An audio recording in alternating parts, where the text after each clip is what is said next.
Hello my dear friends, ഇന്നത്തെ നമ്മുടെ വീഡിയോയിലേക്ക് എല്ലാവർക്കും സ്വാഗതം. ഇന്ന് ഓണത്തിൻ്റെ 2ാം ദിവസം ചിത്തിര. ഇന്നത്തെ നമ്മുടെ വീഡിയോയിൽ ചിത്തിര പൂക്കളവും നമ്മുടെ ഓണവിഭവം, ഇന്നത്തെ ചിത്തിരയുടെ ഓണവിഭവമാണ് കാണിക്കുന്നത്. അപ്പം നമ്മൾ തൃക്കാക്കരപ്പനെ സങ്കല്പിച്ച് നടുക്കിങ്ങനെ മണ്ണ് കൂട്ടി വെച്ച് അതിൻ്റെ മുകളിൽ ഒരു തുളസിയിലയും കുറച്ച് തുമ്പപ്പൂവും നമ്മളതിനുണ്ട്. ഇത് നമ്മൾ എല്ലാ ദിവസവും ഇടും കേട്ടോ. അതിനുശേഷം ഇന്ന് വെള്ളപ്പൂക്കളാണ് പ്രാധാന്യം ചിത്തിരയ്ക്ക്. ഇപ്പോൾ നമ്മൾ കുറച്ച് വെള്ളപ്പൂക്കൾ, നമ്മുടെ ഇവിടെ നിന്ന് കുറച്ച് വെള്ളപ്പൂക്കളെല്ലാം പറിച്ചെടുത്തു, പൂക്കളായിട്ടു. അതിന് ശേഷം നമ്മൾ വിചാരിച്ചു കുഞ്ഞു പൂക്കളല്ലേ, കാരണം ഒത്തിരി വെള്ളപ്പൂക്കൾ നമുക്ക് കിട്ടാനില്ല. അപ്പോൾ നമ്മൾ കുറച്ച് കളർ പൂക്കളും കൂടി ഇടാമെന്ന് വെച്ചു.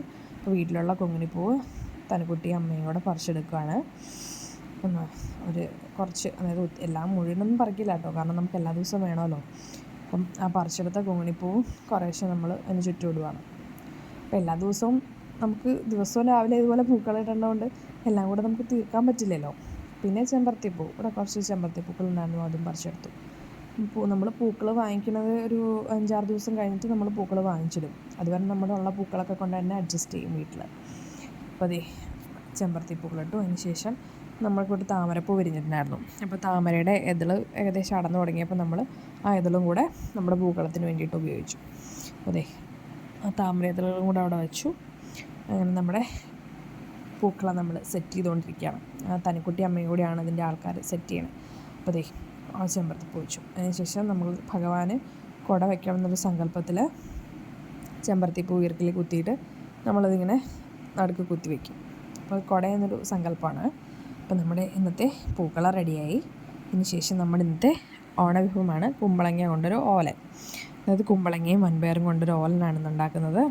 അപ്പം ഒരു കഷ്ണം കുമ്പളങ്ങ എടുത്തിട്ടുണ്ട്. അതിനായിട്ട് കുറച്ച് വൻപയർ നമ്മൾ വെള്ളത്തിൽ കുതിർത്ത് വെച്ചാണ് കുക്കറിൽ വേവിച്ചെടുക്കും.